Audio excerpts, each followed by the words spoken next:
हदीस की किताबों में और तारीख की किताबों में फ़र्क क्या है। तो हदीस की जो किताबें हैं जैसे सही बुखारी है, सही मुस्लिम है, इसी तरह जामे तिरमिज़ी है, इसी तरह सुनन अबू दाऊद, सुनन इब्ने माजा, सुनन नसाई, इसी तरह मुस्नद अहमद बिन हम्बल, मोता इमाम मालिक और दीगर जो हदीस की किताबें हैं इसमें, और जो तारीख की किताबें हैं इस्लामी हिस्ट्री उसकी जो किताबें हैं जैसे इमाम जरीर तबरी की जो किताब है तारीख तबरी, इसी तरह अल्लामा इब्ने कसीर ने जो किताब लिखी अलबिदाया वन निहाया, जिसको हम तारीख इब्ने कसीर भी कहते हैं। इसके अलावा तारीख इब्ने खल्लदुन है, इसी तरह तारीख दमिश्क, इसी तरह तारीख बगदाद, ये तारीख की किताबें हैं। तो ये जो हदीस की किताबें हैं इनमें और तारीख की किताबें हैं इनमें, इन दोनों में फ़र्क क्या है। क्योंकि आप देखेंगे जब हदीस की किताब पढ़ेंगे तो रिवायत उसमें भी होती है, और आप तारीख की किताबें पढ़ेंगे रिवायतें उसमें भी होती है। तो इन दोनों में फ़र्क क्या है। तो ये जो हदीस की जो किताबें हैं उसमें भी खास करके सही बुखारी और सही मुस्लिम की मैं अभी बात कर रहा हूँ कि जो सही बुखारी और सही मुस्लिम है इसमें इमाम बुखारी ने और इमाम मुस्लिम ने ये मेयार मुकर्रर किया है कि हम इस किताब में सिर्फ और सिर्फ सही अहादीस ही जमा करेंगे, और वो भी उन्होंने मेयार मुकर्रर किया, शर्तें मुकर्रर की कि इस शर्त के मुताबिक अगर कोई हदीस होगी सही हदीस वहीं हम अपनी किताब में जमा करेंगे। तो गोया के सही बुखारी और सही मुस्लिम इसमें ये सही अहादीस का मजमुआ है, ये दोनों किताबें।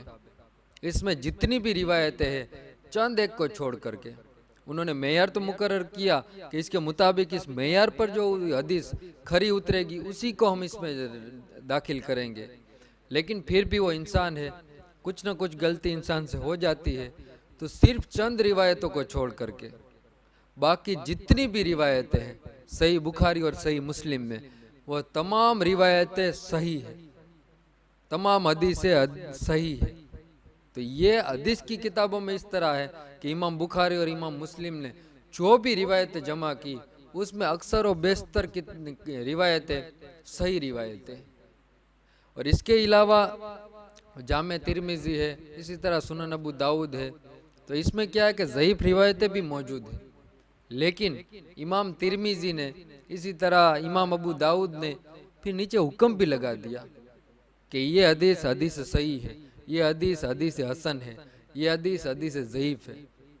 ये हुक्म भी उन्हीं उलमाए किराम ने, उन्हीं मुहद्दिसीन ने उसमें लगा लिया। तो हदीस की किताबों पर बहुत ज़्यादा मेहनतें हुई है और बहुत एहतियात से काम लिया गया है। एक एक रावी पर जरा की गई है, एक एक रावी पर, और उसके बाद उसके हुक्म बाकायदा उसमें लगाए गए। सही बुखारी और सही मुस्लिम में तो हुक्म लगाने की ज़रूरत ही नहीं है, क्योंकि उन्होंने तो फिर सही हदीसें ही जमा की है।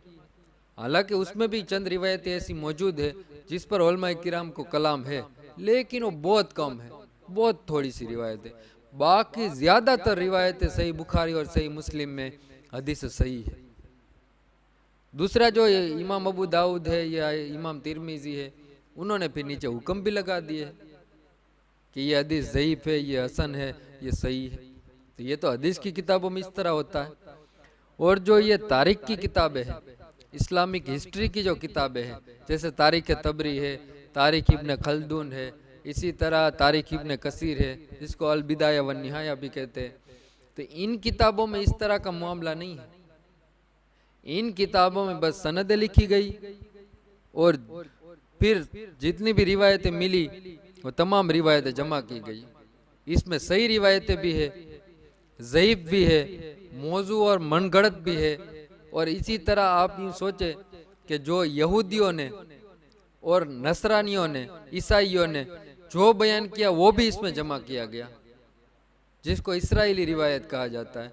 तो ये तारीख की जो किताबें हैं इसमें इस्राएली रिवायतें भी मौजूद हैं। और उसके बारे में फिर उलमाए किराम ने यह हुक्म भी बयान किया कि जो इस्राएली रिवायतें होंगी, जो यहूदियों ने और ईसाइयों ने जो बयान की है, वो रिवायतें जो होगी वो अगर कुरान और अहादीस से टकरा रही होगी तो फिर हम उसको रद्द कर देंगे, उसको नहीं मानेंगे। और जो रिवायतें कुरान और अहादीस से टकरा नहीं रही लेकिन उसका तज़किरा जो उसमें वाक़या बयान हुआ है इसराइली रिवायत में, वो वाक़या ना कुरान में हमें कहीं मिले ना बाकी अहादीस में हमें कहीं मिले, अहादीस में भी ना हो कुरान में भी ना हो, तो इस पर क्या करेंगे? तो फिर उलमाए किराम ने फरमाया कि ऐसी इसराइली रिवायतों को ना हम रद्द करेंगे ना उसकी तस्दीक करेंगे, ना ये कहेंगे कि ये गलत है ना ये कहेंगे कि ये सही है। तो गोया के तारीख की जो किताबें हैं इसमें हर तरह की रिवायतें जमा की गई है, इसमें कोई ऐसी एहतियात नहीं की गई कि सिर्फ और सिर्फ सही रिवायतें ही हम जमा करेंगे। ऐसी एहतियात हदीस की किताबों में हुई है, इमाम बुखारी ने एहतियात की है, इमाम मुस्लिम ने ये एहतियात की है, लेकिन इमाम जरीर तबरी ने जो तारीख तबरी लिखी उसमें ये एहतियात नहीं की गई। इसी तरह अल्लामा इब्ने कसीर ने अल बिदाया वन निहाया जो लिखी उसमें भी ये एहतियात नहीं की गई, उसमें हर तरह की रिवायतें जमा की गई है। अब इसका मतलब ये नहीं है कि अगर किसी किताब में तारीख की किताब में कोई वाक़या आ गया तो हम उसको मान ही लेंगे, ऐसा नहीं है, बल्कि उसमें भी हम सनद देखेंगे। इसकी वजह यह है कि जब उसमें हर तरह की रिवायतें मौजूद है तो हमें फैसला तो फिर करना पड़ेगा कि इसमें वाक़या हुआ क्या था। जो वाक़यात बयान किए गए सच में वो वाक़या हुआ भी था या नहीं हुआ। अब उसमें मनगढ़ंत रिवायतें भी है, कहीं ये वाक़या गढ़ करके तो बयान नहीं किया गया, ये फिर उसमें देखेंगे। और ये पता कैसे चलेगा कि हकीकत में ये वाक़या जो बयान किया गया है ये वाक़या हुआ है या नहीं हुआ है, तो फिर वो उसकी सनद देखकर पता चलेगा कि अगर सनद में ही रावी कज़्ज़ाब है, झूठा रावी है, तो फिर उससे कैसे उम्मीद की जा सकती है कि उसने जो वाक़या बयान किया वो 100% सही होगा। किस तरह उससे फिर उम्मीद की जा सकती है। इसलिए जिस तरह हदीस में भी हम सनदें देखते हैं इसी तरह तारीख की किताबों में भी सनदें देखेंगे। अगर उसकी सनद मोतबर हुई, उसके रावी अगर सही हुए, तो फिर हम उस वाक़ये को मानेंगे। ये नहीं है कि सिर्फ तारीख की किताबों में कोई वाक़या दर्ज हो गया तो हम उसको मान ही लेंगे, नहीं, उसमें भी फिर बाकायदा सनद देखी जाएगी। और अगर सनद नहीं देखेंगे तो फिर खरे और खोटे का इम्तियाज कैसे करेंगे, क्योंकि उसमें हर तरह की रिवायतें, मनगढ़ंत रिवायतें भी है और सही रिवायतें भी है। तो हम पहले देखेंगे कि ये कौन सी सही रिवायत है, क्योंकि अगर वो नहीं देखेंगे तो फिर फैसला ही करना मुमकिन नहीं है कि हकीकत में वो वाक़या हुआ क्या था। हमारी तारीख में, हमारी हिस्ट्री में वो वाक़या किस तरह पेश आया था वो हम फैसला ही नहीं कर सकते। फैसला करने के लिए हमें सनद देखनी पड़ेगी। इसकी एक मिसाल आप समात फरमा ले। ये मिसाल मैं दे रहा हूँ अल बिदाया वन निहाया से, तारीख इब्ने कसीर से। ये है जिल्द नंबर 8 सफ़ा नंबर 192 192। इसमें अल्लामा इब्ने कसीर ने एक रिवायत पेश की है।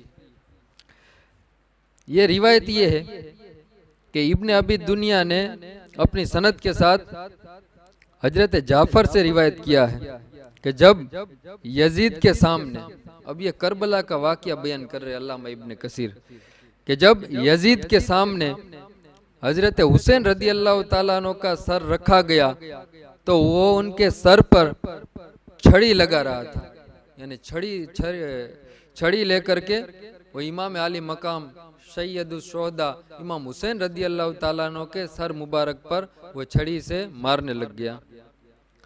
अबू बरजा ने कहा कि अपनी छुरी हटाओ, अपनी छड़ी हटाओ। अबू बरजा ने कहा कि अपनी छड़ी हटाओ। वो छड़ी इमाम हुसैन रदी अल्लाह ताला अन्हु के सर मुबारक पर मार रहा था, तो उन्होंने कहा कि छड़ी हटाओ।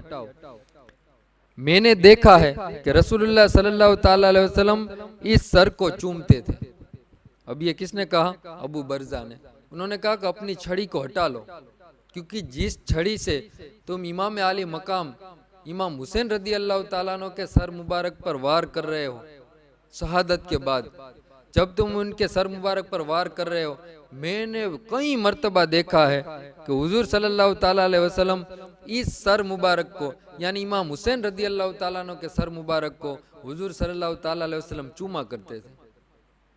अब इस रिवायत से पता चलता है कि इमाम हुसैन रदी अल्लाह ताला अन्हु को शहीद करवाने में यजीद का हाथ था। ये जो भी करबला में वाक़यात हुए ये यजीद की मर्जी से हुए, उसी के हुक्म से हुए। ये सारा जो मामला करबला में हुआ ये यजीद के कहने पर हुआ, इस रिवायत से पता चलता है। अब दूसरी रिवायत इसी किताब में, आप गौर से सुने, ये भी अल बिदाया व निहाया की किताब है। इसी किताब में जिल्द नंबर 8 ही है, सफ़ा नंबर है 195, 195। वो था 192, 192, ये 195। इसमें अल्लामा इब्ने कसीर एक और रिवायत लेकर आए।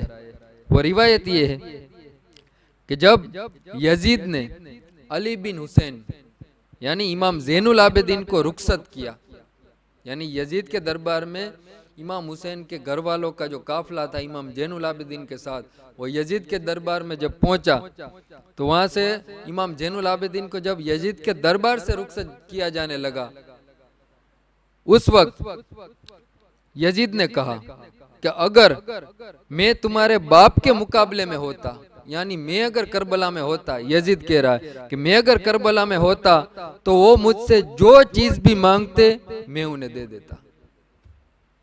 यजीद कह रहा कि मैं अगर करबला में होता, इमाम हुसैन मुझसे जो चीज भी मांगते मैं उन्हें दे देता और अपनी पूरी ताकत से उन्हें बचाने की कोशिश करता, ख्वाह मुझे अपने बच्चों की कुर्बानी देनी पड़े। अब ये यजीद कह रहा है कि मैं अगर करबला में होता तो इमाम हुसैन को बचाने की पूरी ताकत से उनका साथ देता और कोशिश करता, और यहाँ तक कि अगर अपने बच्चों को अगर कटवाने की जरूरत पड़ती तो मैं इमाम हुसैन की खातिर अपने बच्चों को भी कुर्बान कर देता, लेकिन इमाम हुसैन को शहीद होने नहीं देता। लेकिन अल्लाह ताला ने जो चाहा वो मुकद्दर कर दिया। फिर अली बिन हुसैन यानी इमाम ज़ैनुल आबिदीन को माले कसीर देकर रुखसत किया। एक तो ये कहा कि मैं उनकी मदद करता अगर मैं करबला में होता, फिर इमाम ज़ैनुल आबिदीन को बहुत सारा माल दिया और माल देकर रुखसत किया और ले जाने वाले को उनके साथ खैर ख्वाही की वसीयत की। यानी इमाम ज़ैनुल आबिदीन के साथ जो लोग थे उनको हुक्म दिया कि इनको आप मदीना तैयबा पहुंचाओ और इनके साथ खैर ख्वाही का मामला करना, और कहा कि जब कभी आपको कोई काम हो तो मुझे लिखे। इमाम ज़ैनुल आबिदीन से कहा यजीद ने कि अगर आपको और भी कोई काम अगर मुझसे हो तब मुझे लिखे। अब इस रिवायत से तो ये पता चलता है कि ये जो करबला में सारा वाकया हुआ इसमें यजीद कहीं शामिल ही नहीं था, बल्कि वो तो इससे नाराज हुआ। वो तो ये कह रहा है कि अगर मैं करबला में होता तो इमाम हुसैन की खातिर में लड़ता और अपने बच्चों को भी कुर्बान करवा देता। तो इस रिवायत से तो ये पता चलता है कि यजीद इमाम हुसैन के कत्ल में शामिल ही नहीं था, उसने हुक्म ही नहीं दिया। अब आप देखें दोनों तरह की रिवायत है। एक रिवायत से पता चलता है कि यजीद ने हुक्म दिया और यजीद ने इमाम आली मकाम इमाम हुसैन रदी अल्लाह ताला अन्हु को शहीद करवाया, और जब आपका सर मुबारक यजीद के सामने रखा गया तो आपकी बेहुरमती की, एक छड़ी लेकर के आपके सर मुबारक पर उसने वार किया। इससे तो पता चलता है कि उसने ही सारा ये काम करवाया। और दूसरी रिवायत से पता चलता है कि इसमें तो यजीद शामिल ही नहीं था। अब क्या फैसला करेंगे हम? ये एक ही किताब में अल बिदाया व निहाया, एक ही किताब में दोनों तरह की रिवायतें मौजूद है। अब किस रिवायत को मानेंगे? क्या यजीद शामिल था इमाम हुसैन के कत्ल में या शामिल नहीं था? अब क्या फैसला करेंगे? जब इनकी सनदें ही नहीं देखेंगे तो किस तरह फैसला होगा कि वो वाकया किस तरह पेश आया था, यजीद उसमें शामिल था या नहीं था? ये फैसला किस तरह करेंगे? ये दोनों तरह की रिवायतें एक ही किताब में मौजूद है और वो तारिक की किताब है, तारिक इब्ने कसीर अल बिदाया व निहाया। इसीलिए जिस तरह हदीस में सनदों को देखा जाता है इसी तरह तारीखी किताब में भी सनदों को देखा जाएगा। ऐसा नहीं है कि किसी तारीखी किताब में कोई वाकया दर्ज हो गया तो हम उसको बगैर सोचे समझे बगैर तहकीक किए उसको मान ही लेंगे। नहीं, उस पर भी तहकीक करनी होगी कि इसकी सनद क्या है, इसके रावी कौन कौन है, ये उस पर भी तहकीक करनी होगी। और अगर सही सनद के साथ हो तो उसको मान लेंगे, और अगर सही सनद के साथ ना हो तो फिर उसमें देखेंगे रावी कौन है, किस तरह का रावी है, तमाम बातें देखी जाएगी। तो अब उम्मीद रखता हूँ कि आपको पता पड़ गया होगा कि हदीस की रिवायतों में और तारीखी रिवायतों में क्या फ़र्क है। अल्लाह तबारक व ताला हमें दीन की समझ बूझ अता फरमाए।